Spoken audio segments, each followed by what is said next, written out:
We're in the midst of a huge transformation where our peers, communities, and workplaces are all really melding into one. Welcome to Reimagining Company Culture. My name is Christina Giordano, and I'm a partnerships manager here at AllVoices, and my pronouns are she, her, and hers. Today, I'm excited to welcome our next guest onto the show, Melanie Oberman. She is the Executive Vice President of People at Heap. Melanie, how's your day going?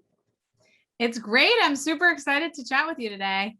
Yeah, I'm excited to speak with you as well. If you want to share a little bit about yourself for our listeners, including your pronouns, and this could be literally anything, but what has recently brought you joy? Awesome. I love that question. So my pronouns are she, her, hers. My most recent joy that she's given me more joy than I can ever imagine is my daughter. I just had a baby 5.5 months ago. Her name is Emma Rose, and she has given me immense and endless joy every day as I am getting to know her and seeing her grow and develop. So that's my joy for sure. And in terms of just silver linings during COVID, it's been a wonderful time to be able to spend with her and be able to be home. It's wonderful working from home right now as well. I'm able to take breaks and see her throughout the day and have more time in my day so I don't have to be commuting to the office, and I can use that time to spend with her or to exercise and do work to get my day started. So those are some of the joys and silver linings, I suppose, of this last year. Those are great joys and silver linings, and congratulations as well on Emma Rose. That's such a good answer. I wanted to ask you too, like how your personal journey has really led you to kind of lead the people team at Heap right now. Yes, that's a great question. And there's definitely a lot of different factors that have played a role in landing at Heap. And I love Heap. I love my role at Heap, and so happy to be where I am. So right before I started to look for a new role, I had been leading the people team at Jet Black. Before that, I was at Greenhouse. And before that, I started my career in consulting for many years before entering the startup world. And at Jet Black, we were a startup within Walmart. We were founded by Mark Lore and Jenny Fleiss, Mark Lore from Jet.com and Jenny Fleiss from Rent the Runway. We were a startup that unfortunately we needed to shut down right before COVID. And as a result, my team laid off about 300 people at the time. It was definitely one of the hardest times of my career, knowing that people would be losing jobs, and we were shutting down what was a really exciting startup for Walmart. When I was looking for a new role, I prioritized a few things. One was a leadership team with a people focus, especially in my role. This is first and foremost important, and I wanted to find a team that really believed in people. Second was a company that was a Glassdoor awarded culture, because that would mean that the leadership and the company actually walks the talk. They don't just talk about it, but we see the data, we see it in action through the Glassdoor reviews. And last was a product with strong potential in the market. As I, was looking at companies during COVID, I wanted to make sure that I would be at a company that had staying power. And certainly Heap has done all those things and more, for me and for all of the new Heaple, as we call them, that have joined the company. And Mateen, who recently transitioned to be chairman of the board out of the CEO position, is really an incredible leader and has such passion for culture and people, and really is the reason that I came to Heap, along with Ken Fine, who's now our CEO, who equally has a strong sense of values, culture, and is very people focused. And I feel very grateful to be part of a leadership team that's led by Ken now. And, I think as I think about my personal journey leading up to this, I mentioned I have a background in consulting. I also have been in the startup world. And I think Heap has a really amazing combination of being a very operations kind of process focused company with a strong vision and product. And if I think about, the consulting world that I was in, there's many elements of that background that I have that I can bring to the table at Heap. And I think, Ken values that type of orientation around, being process focused and very efficient in sort of how we run things, but also, as I mentioned, visionary. And, we have all the elements that tech startups have. So it's kind of a nice combination of my background, leading up to my position here at Heap. Yeah, absolutely. It sounds like there's a really strong company culture, from leadership to the vision to the mission of the company and just with the people in general. And I think part of that staying power too is in communication, especially over this last year. And I know on other kind of podcasts or just interviews you've done, transparent communication is really important. And I wanted to ask you kind of how you see that playing out in practice, and how has your communication strategy really changed over this past year, if at all? Yeah, it's a great question and something that I think about a lot. We're actually adding an internal communications lead to my team because communications is so important in everything that we do, especially in this virtual world. So Heap, for those of you listening may or may not know, is a virtual first company. And so what that means is the primary mode of communication and interaction is virtual. And then we do have hubs in our New York and San Francisco locations. We will be opening a hub in London.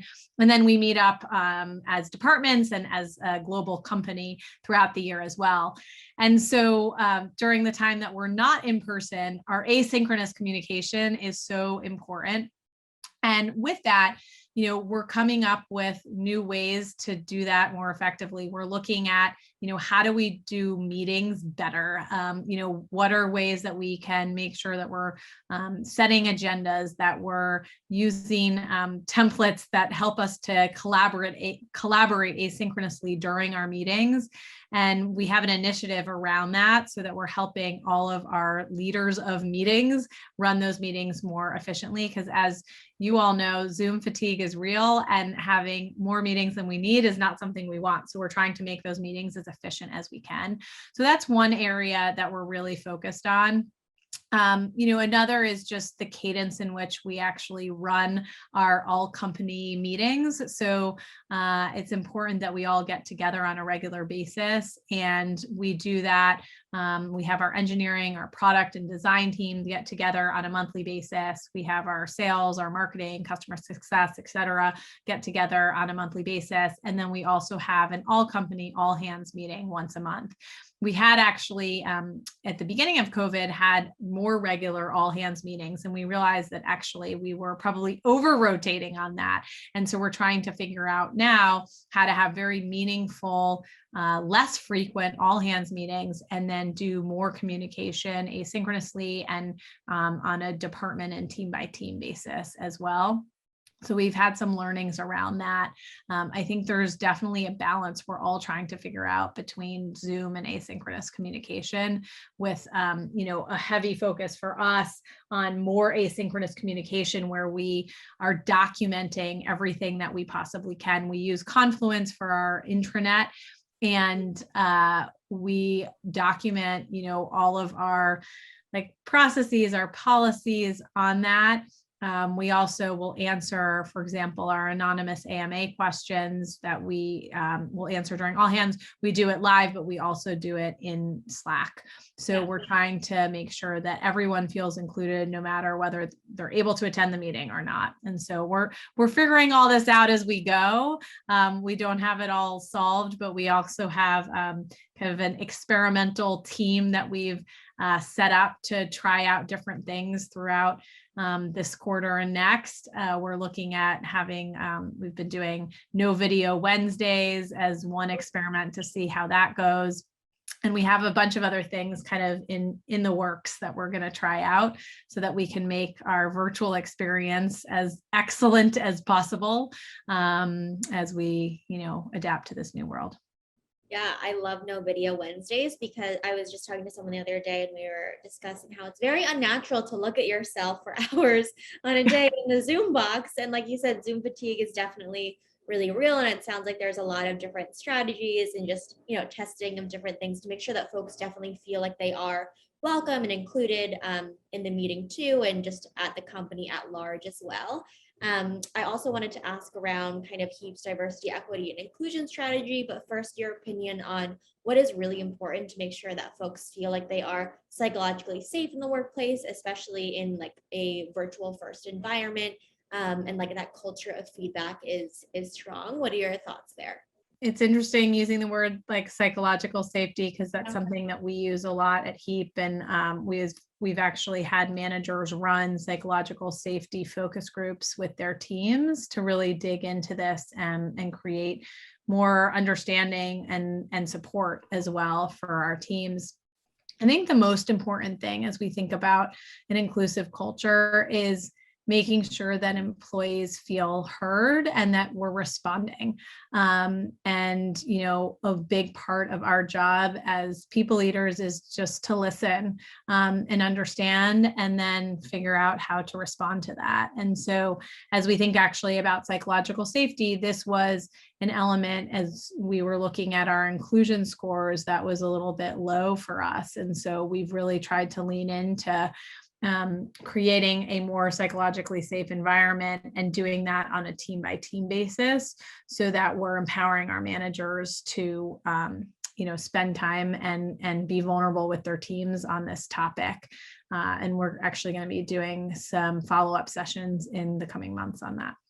Oh, that's great. I would love to learn a little bit more about just inclusion and diversity and equity in the workplace as you think about your strategy.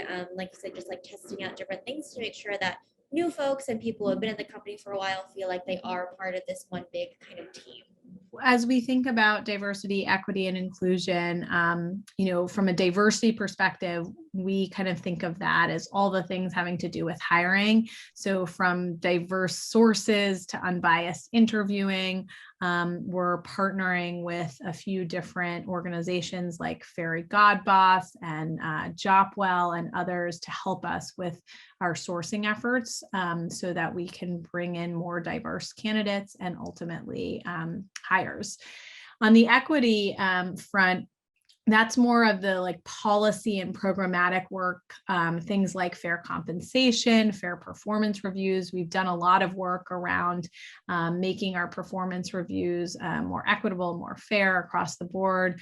We've also made some updates to our parental leave policies where, we want to make sure that our policies are equitable as well for all parents. And so we've done some work in the equity space as well. And then finally, in terms of inclusion, these are more of the behavioral changes that promote a sense of belonging. So we talked a little bit about the psychological safety focus groups, and that's one example of, work around inclusion that we've done. Overall, we have short and long-term goals around DEI.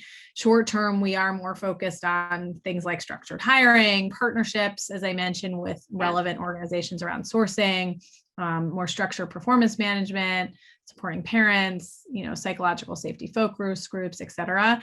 And longer term, we have, some goals and KPIs that we have set and are, I think, pretty ambitious, certainly as we benchmark against other really great companies like Slack and others who have been leaders in the DEI space. And, our ideal vision is of a diverse workforce where underrepresented groups are fully represented and included throughout Heap, including on our leadership team and ultimately, our board as well. And to do that, we want to focus on our leaders and our people managers and our executive leadership due to kind of the multiplier effect there. The idea being that if we can hire people managers and executive leadership that are diverse, that this diverse leadership team will lead to a more diverse employee base. And so we've, continued to lean in there as much as we can. And, by the time Heap is 300 employees, we hope that at least 40% of our executive leadership team has leaders who don't identify as male. And we're actually there already, which is great. And so hopefully we can overachieve on that goal. And by the time we're 600 employees, we're going to expand, some of these goals to our board of directors. As we continue to grow, we have more ambitious goals around the representation of people managers and just, ICs as well. So I think it's important to set targets at a company level and then team by team as well, in order to really move the needle in terms of, diversity hiring. Yeah, absolutely. I think someone used the term achievable but challenging goals too. And I think that's a good benchmark as well. And that's great to hear that you're already kind of achieved that goal in terms of management and things like that as well. And we know that some things are easier to manage in terms of kind of the partnerships that you mentioned with relevant organizations like Fairy God, Boss, and Jobwell, and just making sure that there's pipeline in the system and all the different policy changes or initiatives, improvements, what have you as well. But everybody is asking kind of how you measure that sense of belonging and inclusion. Do you think of any other kind of KPIs to say we are moving the needle in this way, or just measuring progress? Any kind of advice there for our listeners? We don't have them set yet, but what we are doing is looking team by team at census data and then demographic data of the team and trying to marry those up and come up with goals and targets that way. And so that's something, I don't have the actual targets yet, but it's something that we're working on, and I think will be a really powerful effort and hopefully move the needle for us and potentially for other companies as well. Yeah, a multi-pronged strategy too. And I think, another part of a conversation around feeling like you belong at a company is that you are seen and heard, like you said too. And there's so much going on, especially with people who just joined the company. They want to make a good impression with people who are there. It's just, they're very invested in the work, and it seems like you're passionate about it as well. So I wanted to ask about kind of burnout and, prioritizing employees' mental health. I heard on another interview about like mental escape or me days. Can you tell us a little bit more? Yeah. So, as we look just at the world, we've all gone through a lot this year. And so burnout is certainly a theme that we're hearing across the board at companies of all sizes and types. And so it's something we're very focused on at Heap. And one of the initiatives that we put into place actually prior, I guess it was the beginning of COVID, was this idea of a mental escape day where you could take a day off just to have kind of a mental health day. And it started with this me day concept as, something that would be coordinated between, individual and the team. So if you wanted to take a me day off on a Wednesday, you would coordinate with your team and make sure that that worked. And what we learned over time is that it still was challenging to fully disconnect because the rest of the company was still running and you were trying to have a me day for yourself, and people were still connected in slacking with other teams, et cetera. And so what we decided is it would be better if we do these me days at a company level. And so we added in at least one me day per month through the end of the year, in most cases more than one. So I'm excited for what we'll be able to do there. And then we're also looking at, team by team, what are some of the friction points that are leading to this feeling of burnout? And so getting really specific, is it, because someone has too many meetings, or is it because like decisions aren't made as effectively as they could be? There's different topics that are coming to the surface that we want to learn more about and dig in on a team by team basis, because I think there's certain efforts we can do at the company level, but this like spreading the peanut butter across the whole company for all the things isn't going to solve, everyone's problems. So we want to really dig in team by team.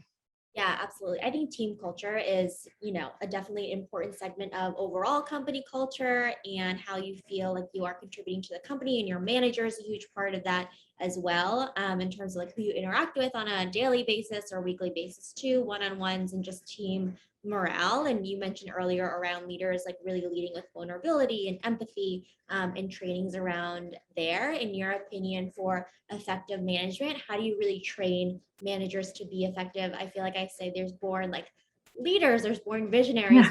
Managers, you need training for people managers. Yeah, What do you certainly. get resources? Yeah, so there's a couple of different ways. I think there's, formal training that, either you can go to or the people team can lead. And then there's, coaching that you can get from your manager. There's coaching you can get from, business partners. And what I like to do when I think about just holistic kind of manager training is I like to bring managers together to talk about what makes a great manager. And what that does is it allows managers that maybe are good, but not great managers to learn from other managers. So what makes a great one-on-one, what makes a great team meeting, and crowdsource these ideas. And so at Heap, we've done a bit of, just kind of manager group huddles where we'll talk about, different topics. And over time, as we continue to level up our manager team, we want to do more of that, where we bring managers together to really learn from each other. And I think that's another way of really leveling up and training your managers beyond the traditional, you can go to a training or the people team can run a training, a manager one-on-one. There's so much value from learning from each other because everyone's figuring this out differently. In the beginning of COVID, as we were figuring out remote work, there were so many great tidbits that managers shared with each other around how they could help their teams to adapt to the new remote world. And, people were able to learn from each other as we brought everyone together. Yeah, there's huge value in learning from each other too, because you're not the only manager at a company, and just really reflecting on, the great managers that you've had in the past and what works and what doesn't. Having that, again, two-way conversation, and fishbowl, if you will, is important. So I love that too. I want to kind of shift our conversation to more of a macro level and just talk about your experience in the industry. So not necessarily Heap specific, but especially when people are trying out different things for the first time, or they're trying to improve upon their dynamic people strategy. Some things don't necessarily land.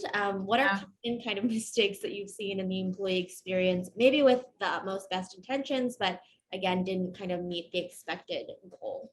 I think one of the most important things that a people leader can do is partner with the CEO on company values. It can be challenging to get that right. Where I've seen that gone wrong is if there are values that are rolled out that do not have alignment between the CEO and the people leader and the rest of the org. Ultimately, values need to come from the CEO. And it is super important that the CEO is a believer in the values that are instilled across the company, because we use the values for how we onboard, for how we recruit, and for our day-to-day and how we operate and behave. And if the CEO is not behind those values, it just doesn't work. And it really has a ripple effect, a negative ripple effect across the org. So that's, I think, one of the most important things to get right. And it's not easy to do. Yeah, absolutely. And I think that foundation of values, you can always come back to that framework too, to say, what do we believe in? What do we stand for? What do we want to promote on our company too? And you need to have buy-in from your CEO and also just executive leadership managers. So that's definitely something that is important. And a lot of folks are having conversations around too. I guess on the flip side of that is, are there any kind of macro trends that you're seeing in the people space that you're just like, this is something that individuals or companies really need to hone in on to be successful in the future? The one that comes top of mind is managing this hybrid workforce that we're all trying to figure out right now. So you'll see, there was a trend, I think a few months ago, where everyone was going fully virtual. There were a lot of companies announcing that they would be fully virtual. And now there's the pendulum has swung a little bit, and it's all about flexibility in this hybrid workforce where, Heap is similar in that we are virtual first, and we will be opening up our offices to have, hubs in our New York, San Francisco, and London locations. And so what that means is, while we are virtual first, we are hybrid because there will be folks that are in the office a few days a week, and then there will be people who are working remotely all the time or most of the time. And so the way that we are working looks different than it ever has. And I think it's a really exciting challenge to figure out. And there's new ways that we're going to all figure out how to make this hybrid work, or this virtual first work for all of us. And I think there can be a lot of creativity around that, which I'm excited to lean into. Yeah, absolutely. A lot of creativity and innovation happening, and a lot of opportunity to improve upon things as well for folks in the workplace. We spend so much of our time working, so I think that's really important as well. We really believe in a culture of feedback, and it seems like Heap does as well. So I also wanted to ask you what your best piece of feedback that you have received personally, whether it's as a leader or an individual contributor early on in your career, most recently. What comes to mind? This is a very simple thing, but it does ring true. And I go back to it all the time, which is to just trust my gut. At the end of the day, this is very simple, but I think the idea that our experience drives, our gut reaction on things. And while data can be very helpful to look at, and we should look at it, there is something about just trusting your gut when making some decisions, not all decisions, but many. And so it's important to look at all pieces of data, but then ultimately use that information to guide your decision and kind of trust your gut in terms of what you're putting forth to move ahead with. Yeah, I mean, we've been talking about building trust through transparent communication with your manager, company, executives, your team members, but I think that goes to trusting yourself too, and trusting your gut, which is an important relationship to have as well in order for everything to be in balance too. And in terms of personal experience, is there anything like knowing what you know now and having these experiences, anything or advice you would give to your younger self who is just starting out in your first or second job? Out in the field? Yeah, I think this concept of trust is such an important one. With that, the advice I'd give to my younger self is every decision you make is a good one because you made it. It doesn't matter if you second guess it, you made the decision and there was a reason you made it. So this idea of be confident with your decisions, trust your decisions, because when you look back, they'll likely tell a really great story and you'll land in a place that you never thought you would, but it's going to be right. Because there's an element of just trusting the decision you make because you made it. Yeah, you made it, you came to that decision and you're going in for it. So, and it does, like, hindsight is 2020, and it does make for a good story. So I agree with you there. Is there anything that I didn't ask that you want to kind of share with our listeners before we end our conversation, or just a key takeaway that you want to highlight for folks who are listening in? I think as I reflect back on all the questions that you asked, certainly a theme is around this changing world with COVID and just the changing world of work, and also around trust. And the changing world is going to continue to challenge people leaders. It has been this past year. We've been doing things differently than we ever thought we would, or trying to figure out things that we've never had to be challenged with before. And so I'm really excited to be part of this change. I think we talked about just more creativity and innovation that we can bring to what we do. Yeah, I just want to highlight that because I think there's a really exciting movement in kind of the people space to figure out what this new world of work looks like. Yeah, absolutely. It's exciting, and there's a lot of opportunity out there, and everything is out there. So, Melanie, I really appreciate you taking the time to speak with us this afternoon. And it was great to meet you on Reimagining Company Culture. Thank you so much. It's been a pleasure. Yes, absolutely. And for our listeners, as a reminder, AllVoices believes in the power of all employees to speak up and thinks it's a requirement for folks to succeed. We'll speak soon.